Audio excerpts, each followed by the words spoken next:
The Galactic Council chamber. Yeah, that overpriced marble nightmare where bureaucrats go to feel important was packed tatted than a cargo hold after tax season. Ambassador Thora of the Zentari Collective stood at the podium, her three eyes gleaming with what we lesser species call unearned confidence, and what I call the look right before someone steps on a rake. She was about to make history, all right, just not the kind she'd hoped for. Ladies, gentlemen, and assorted biologicals, Thora began, her voice dripping with enough condescension to fill an ocean. I stand before you today to address the elephant in the room, and no, I'm not referring to the Graxian ambassador. A few polite chuckles rippled through the assembly. The Graxian ambassador, Bullnox, shifted his considerable mass and pretended not to care. I'm talking about humanity. Oh boy, here we go. For cycles now, Thora continued, pacing with theatrical flair, we've watched these newcomers bumble their way through galactic politics, like drunken Vraxians at a peace conference. They lack our technological sophistication, our cultural refinement, our ability to shut up when we're about to embarrass ourselves. Someone muttered from the human delegation. I'm pretty sure it was Captain Reza Okonkwo, though the smirk on her face made it hard to tell if she'd actually spoken or just thought it really loudly. Thora's eyes narrowed, all three of them, which was quite the achievement. As I was saying, these primitives have contributed nothing of value to our confederation. Their so-called innovations are crude, their diplomacy laughable, and their representative, she gestured dismissively toward the human section, is currently sitting here in what I can only assume is their version of formal attire. She paused for effect, studying Reza's uniform with barely concealed disgust. A jumpsuit to the Galactic Council. The thing about humans, though, and I've been observing them for what feels like forever, which is probably just a standard Thursday for them, is that they have this peculiar habit of smiling when you insult them. Not the nervous smile of prey, mind you, but the kind of smile that makes you wonder if you've just activated a trap you didn't know existed. Reza was smiling. Ambassador Thora raises an excellent point, Reza said, standing slowly. Her voice was calm, measured, the kind of calm that precedes really interesting decisions. We humans are indeed newcomers. Primitives, even. She walked toward the center of the chamber, hands clasped behind her back. We've only been spacefaring for, 230 years? Compared to the Zentari's 12,000-year civilization, we're barely out of the crib. Thora's smugness practically radiated off her like heat from a dying star. Finally, some honesty. Oh, I'm just getting started, Reza said. And there it was, that smile widening just a fraction.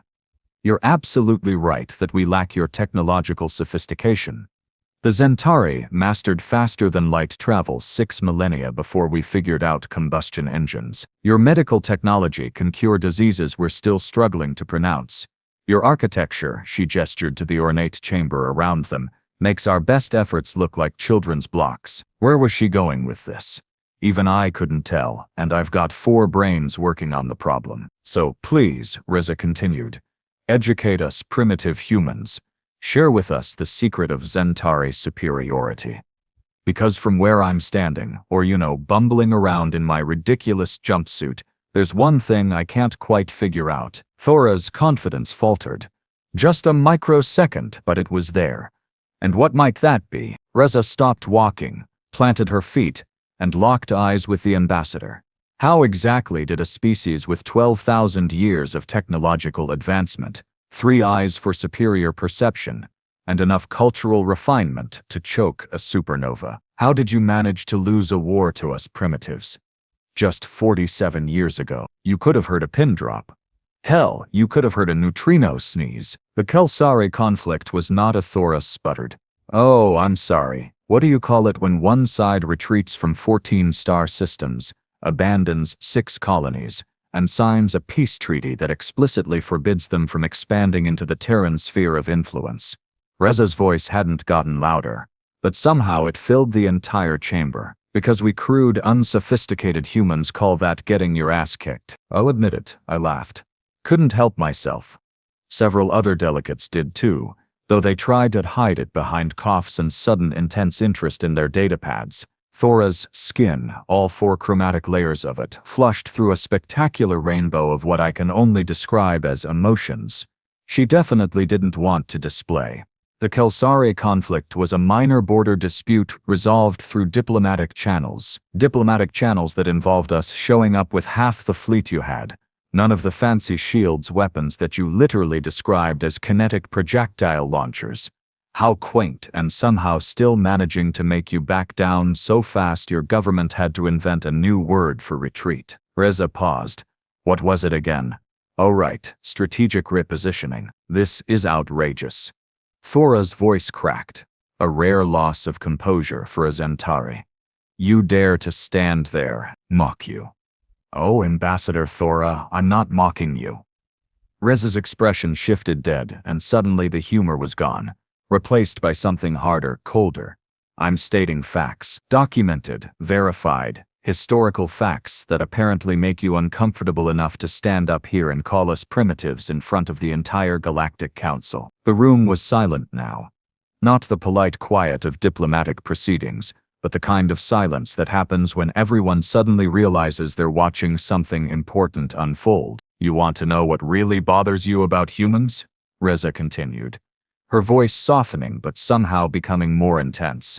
It's not our technology, or our culture, or our ridiculous jumpsuits. It's that we showed up to this galactic community 2 centuries ago, looked at everything you'd built over millennia, and said, neat, we'll take it from here. She started counting on her fingers. Faster than light travel. We reverse-engineered it from a crashed Vraxian probe and improved the efficiency by 18% within 5 years. Plasma weapons, cute. We'll stick with our railguns that punch through your shields like they're tissue paper. Medical technology? Yeah. Yours is impressive. Ours is terrifying. We've got doctors who can keep you alive through injuries that should absolutely definitely kill you, and we consider that a Tuesday. Representative Kale of the Vraxian hegemony. Yes, the same species whose probe humanity had apparently stolen and improved, leaned forward with what I'm pretty sure was respect in his 6 eyes. Captain Okonkwo makes valid points. Valid? Thora whirled on him. She's bragging about theft and violence. No, another voice spoke up. Elder Sienna of the Caldreth Enclave, one of the oldest and most respected members of the council. She's illustrating adaptability. Something the Zentari seem to have misplaced somewhere around their 8th millennium of existence. Ooh, burn. From a species that literally had to eat their words to survive in their home atmosphere, no less. Thora looked around the chamber, perhaps finally realizing that the room's sympathy had shifted away from her like a retreating tide. This is absurd. Humanity has contributed nothing. The Valari medical crisis of 2431, Reza interrupted calmly. When that unknown pathogen started killing your people faster than your vaunted medical technology could analyze it. Who showed up with a cure in 72 hours? The Zentari-Graxian trade dispute of 2040-39, she continued, not waiting for an answer. When you two were 3 days from open warfare, who mediated the peace agreement that's held strong for 6 years? She turned slowly, addressing the entire council now. The Sarkin asteroid miners trapped in that collapsed tunnel last year, who sent rescue teams that spent 4 weeks in lethal radiation to bring out every single survivor. When your own people had already declared them lost, each statement landed like a hammer blow. I watched Thora's posture shift from righteous indignation to something approaching. Well, not quite shame, but maybe embarrassment's distant cousin. We humans, Reza said quietly, are absolutely primitive. We're crude, violent, and we solve way too many problems by hitting them with bigger hammers. But we're also adaptable, creative, and apparently too stupid to know when something is impossible, which means we keep doing impossible things while everyone else is explaining why they can't be done. She walked back toward her seat, then paused. Oh, and Ambassador Thora? One more thing about that Kelsari conflict you keep dismissing as a minor border dispute. Thora said nothing. Probably couldn't trust her voice. Your military command analyzed the engagement afterward. We've seen the reports. Want to know what your own strategists concluded? Reza's smile was back, but it wasn't cruel. It was almost sympathetic. They said, and I quote, Human forces displayed tactical creativity bordering on insanity, strategic unpredictability exceeding all models, and a willingness to accept casualties that suggests either supreme confidence or complete detachment from survival instinct. Recommend avoiding military engagement with Terran forces until we can determine which. I'll give Thora credit, she tried to maintain her composure. That report is classified. Was classified, Reza corrected gently. Your security is almost as good as your humility. Bullnox, the Graxian ambassador, made a sound that might have been laughter or indigestion, hard to tell with Graxians. The human makes her point colorfully, but effectively, too effectively, muttered someone from the Kintari delegation. Elder Sienna raised one crystalline appendage. Yes, I said crystalline, but she's literally made of living crystal, so that's just accurate description, not flowery language. I believe we should address the actual purpose of today's session. Ambassador Thora, you called this emergency council to propose. What was it? Limiting human expansion and influence. Thora's three eyes darted around the room, searching for support that clearly wasn't coming. The motion was to establish guidelines for newer member species to put us in our place, Reza finished for her. To make sure these crude, Therapuv humans don't get too uppity and start thinking we belong at the adults' table. I never said. You didn't have to. Reza's voice wasn't angry. If anything, she sounded tired. Look, Ambassador, I get it. We scare you. Not because we're strong, plenty of species could probably kick our asses in a fair fight. We scare you because we don't fight fair, we don't follow the rules we didn't agree to. And we have this really annoying habit of succeeding when we should fail. She sat down, crossed her legs, another gesture that seemed to baffle half the species present, and continued, but here's the thing you're missing, Thora. We didn't come out here to replace you. We came out here because staying on one planet felt like living in a cage, and humans have this pathological aversion to being told where we can and can't go. Pathological is certainly accurate, Thora muttered, though the venom had drained from her voice. You know what the real difference is between us and you? Reza asked, leaning forward. It's not technology, or culture, or even our respective ages as spacefaring civilizations. It's time. That got everyone's attention. Even I perked up. And I've got no perking organs to speak of. See, you've had 12,000 years to perfect everything, Reza explained, gesturing broadly. 12,000 years to optimize your engines, refine your medicine, perfect your art and architecture. You've reached a pinnacle, a genuine, honest-to-God peak of achievement. And that's actually really impressive. No sarcasm, that's amazing. Thora's posture shifted slightly. Confusion, maybe. But here's the problem with peaks, Reza continued, her voice taking on an almost gentle quality. Once you reach them, there's nowhere left to climb. You spend all your time maintaining what you've built, protecting it, making sure nothing disturbs the perfect balance you've achieved, and somewhere along the way, you forget how to climb altogether. Elder Sienna made a sound like wind chimes in a hurricane, her species equivalent of thoughtful agreement. An interesting perspective. Humans, though, Reza laughed, and it was genuine, not mocking. We're still climbing. Hell, we're still figuring out which direction is up half the time. We make mistakes, stupid, catastrophic. Oh God, why did we think that would work kinds of mistakes? But we learn from them, adapt, and try something even dumber that somehow works better. Your point being? Thora asked, though she sounded more curious now than hostile. My point is that you're not wrong about us being primitive. We absolutely are. But that's not a weakness, it's our strength. We haven't figured out the right way to do things yet. So we're still trying everything, including all the wrong ways that occasionally turn out to be brilliant. Reza stood again, but this time she walked toward Thora, not confrontationally but like colleagues. Equals. The Kelsari conflict. You want to know the real reason you lost? It wasn't our weapons or our tactics. It was because your military commanders had 12,000 years of established doctrine telling them exactly how space combat should work. And we had 200 years of I don't know, let's try ramming them and see what happens. Despite herself, Thora's mouth twitched. Not quite a smile, but close. You actually tried ramming. Oh, we absolutely tried ramming, Reza confirmed, grinning now. Worked great, too. Your shields were designed to deflect energy weapons and fast-moving projectiles. Nobody in their right mind would deliberately crash a ship into another ship. The cost-benefit analysis alone would prevent it. So your shields weren't calibrated for, well, for idiots like us. A few actual laughs rippled through the chamber now.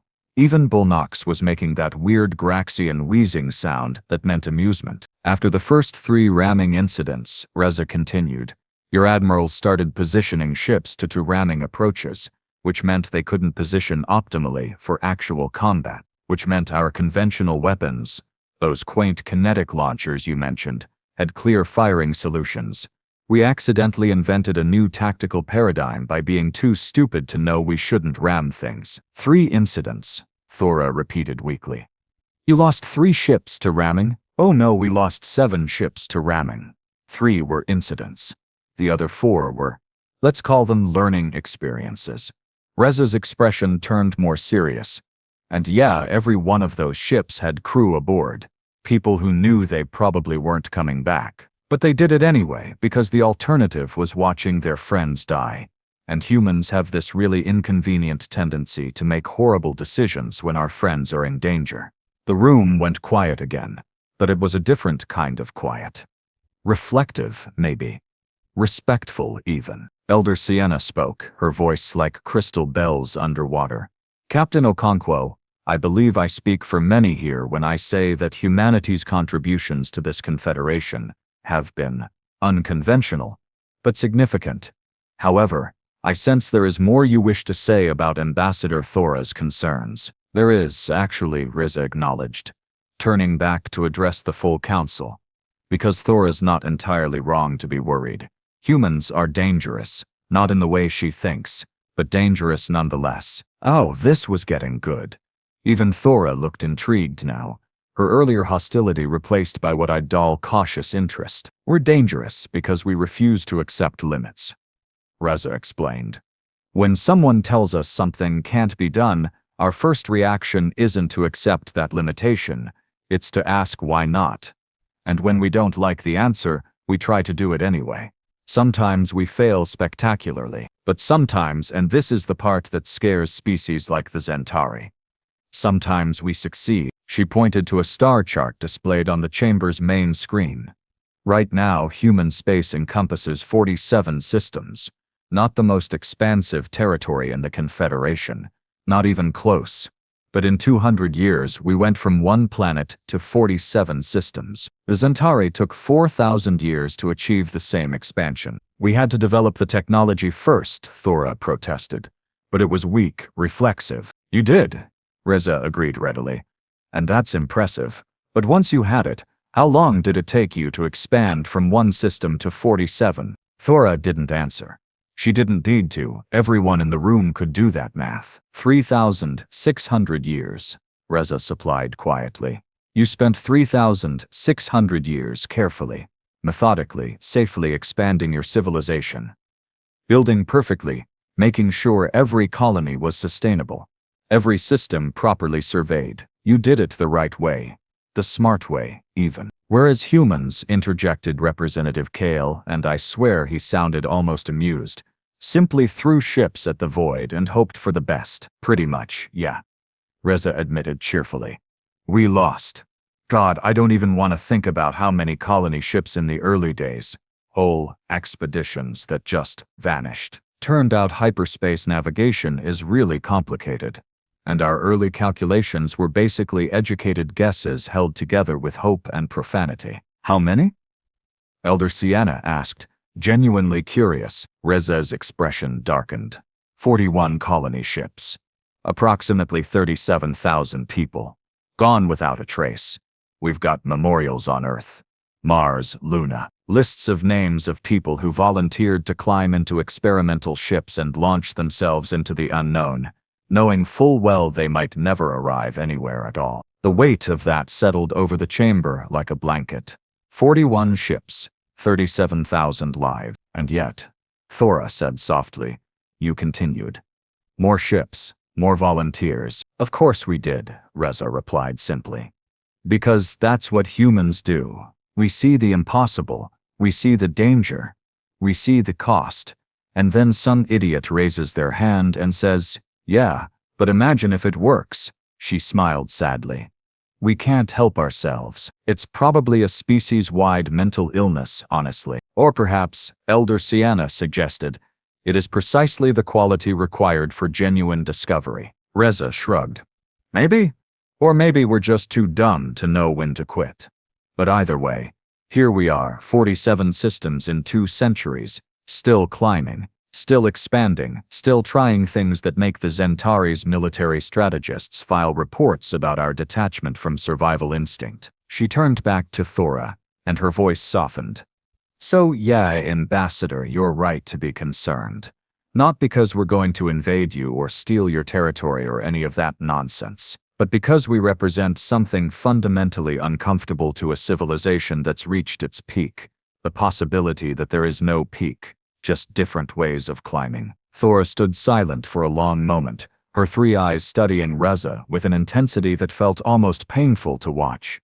Then, slowly, deliberately, she did something I'd never seen a Zentari do in formal council session. She laughed. Not a polite chuckle or a diplomatic titter, but a genuine, full-throated laugh that echoed through the chamber like music. "You magnificent, terrifying, absolutely insane primitives," Thora said, and there was something in her voice that might have been respect. "You come in here in your ridiculous jumpsuit, admit to losing thousands of your people through sheer recklessness, confess to ramming ships because you didn't know any better, and somehow make it sound like a virtue." "I never said it was a virtue," Reza corrected gently. "I said it was who we are. Big difference." Thora walked toward her, stopping just a few feet away. For 12,000 years, the Zentari have built, maintained, and perfected our civilization. We have achieved wonders that younger species can barely comprehend. We have art, culture, technology, medicine, everything a society could aspire to achieve. "You do," Reza agreed. "It's genuinely beautiful. And in 200 years, Thora continued, her voice dropping to barely above a whisper, "You've made me question whether any of it matters." The silence that followed could have swallowed stars. "Because you're right," Thora said, and her voice cracked just slightly. "We reached our peak, and we've spent the last 6,000 years terrified of falling from it. Terrified of change, of risk, of the unknown. We've become so focused on preserving what we have that we've forgotten how to build anything new." She looked around the chamber, at the assembled representatives of dozens of species. "How many of us are the same? How many civilizations in this confederation have stopped climbing because we're afraid of falling?" Representative Kale shifted uncomfortably. Elder Sienna remained still, but her crystalline structure flickered with colors I'd never seen before. Emotions beyond my ability to interpret. "So when these humans show up," Thora continued, her voice gaining strength, "with their crude technology and their ridiculous willingness to die for hypothetical possibilities, they don't just threaten our territory or our influence. They threaten something far more fundamental, our certainty that we've found the right way to exist." Reza opened her mouth, closed it, then tried again. "Ambassador, you wanted to know why I called this session," Thora interrupted. "Why I stood up here and mocked you, insulted you, tried to diminish your achievements. You want the truth?" "Always," Reza said simply. "Because I'm terrified," Thora admitted, and her 3 eyes glistened with something that looked suspiciously like tears. "Terrified that everything my civilization has built, everything we've achieved over 12 millennia, might be rendered obsolete by a species that's been in space for barely 2 centuries. Terrified that our children will look at us and ask why we stopped climbing. Terrified that we've become so refined, so perfect, that we've lost the ability to be messy, chaotic, alive." The chamber remained absolutely still. This wasn't just a political moment anymore. This was something deeper, rawer, more real than any diplomatic proceeding had a right to be. Reza walked closer, closing the distance between them until they stood face to face, or face to faces, given Thora's anatomical advantages. "Ambassador Thora, can I tell you a secret?" Thora nodded mutely. We're terrified too, Reza confessed, her voice soft enough that the chamber's acoustics barely carried it beyond Thora's position. But in the silence, everyone heard it anyway. Every day, we wake up and look at civilizations like yours, ancient, accomplished, refined, and we wonder if we're doing everything wrong. If our recklessness is bravery or just stupidity. If the price we pay in lives and ships is worth whatever we find at the end. She reached out, hesitated, then gently placed her hand on Thora's arm. The difference is, we're too stubborn to let that fear stop us. But that doesn't make us better than you. It just makes us different. Thora looked down at the hand on her arm, then back up at Reza. You really believe that? That we're not inferior? Inferior? Reza laughed. But it was kind. Thora, your people have achieved things we can barely dream of. The fact that we're good at breaking things, and you're good at building them doesn't make either of us better. It just means we need each other. Need each other, Thora repeated, testing the words. Yeah, Reza said, releasing Thora's arm and stepping back. You've got 12,000 years of wisdom, refinement, and accumulated knowledge. We've got 200 years of chaos, creativity, and really impressive explosion statistics. Separately, we're both incomplete. Together, she shrugged, smiling.